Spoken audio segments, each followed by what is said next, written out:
புதுச்சேரி மக்களுக்கு ஒன்னே ஒண்ணுதான் சொல்லணும், இந்த திமுகவை நம்பாதீங்க.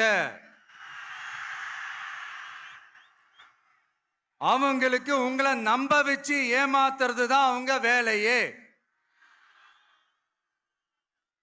நான் சொன்ன பல கோரிக்கைகளை எல்லாம் தீர்த்து வைக்கிறதுக்கு நம்ம புதுச்சேரி கவர்மெண்ட்டுக்கும் அதோட மக்கள் திட்டங்களுக்கும் ரொம்ப அக்கறையா உண்மையா துணை நிற்கிறோம்.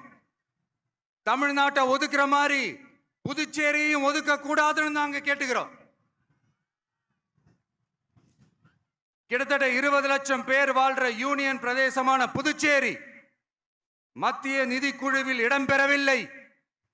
அதனால் மாநிலங்களுக்கான நிதி பகிர்தல் அடிப்படையிலும் யூனியன் பிரதேசங்களுக்கான நிதி பகிர்தல் அடிப்படையிலும் புதுச்சேரிக்கு நிதி ஒதுக்கப்படுவதில்லை. அதனால ஒவ்வொரு ஆண்டும் புதுச்சேரிக்கு தோராயமாகவே மத்திய அரசு நிதியை விடுவிக்கிறது. அந்த நிதியும் அரசு ஊழியர்களின் சம்பளம், ஓய்வூதிய தொகை உள்ளிட்ட திட்ட செலவுகளுக்கே சென்று விடுவதால் மீத தேவைக்கு வெளிச்சந்தையிலும் கடன் பத்திரங்களை கடன் வாங்குகிறது புதுச்சேரி.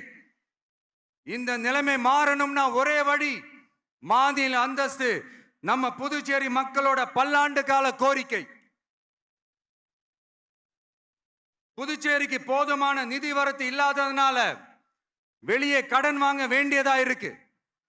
புதுச்சேரியோட கடனை குறைச்சு தற்சார்பு பொருளாதாரத்தை வளர்த்தெடுக்க திட்டங்கள் வகுக்கப்பட வேண்டும். மாநில அந்தஸ்து வாங்கினா மட்டும் போதாது இல்லையா, தொழில் வளர்ச்சியும் தேவையாச்சே. புதுச்சேரி தென்னிந்தியாவின் முன்னணி இண்டஸ்ட்ரியல் ஹப்பாக மாற்ற எல்லா முயற்சிகளும் எடுக்க வேண்டும். இந்திய அளவில் ரேஷன் கடைகளே இல்லாத மாநிலம் புதுச்சேரி தான். ஏழை எளிய மக்களுக்கு வாழ்வாதாரமே ரேஷன் கடைகள் தான். மற்ற மாநிலங்கள்ல இருக்கிற மாதிரி இங்கேயும் அரிசி, சர்க்கரை, பருப்பு, கோதுமை, எண்ணெய்னு அனைத்து பொருட்களும் வழங்கும் முறை சீராக்கப்பட வேண்டும். கடைசியா மீன் பிடிக்க செல்லும் காரைக்கால் மீனவர்களை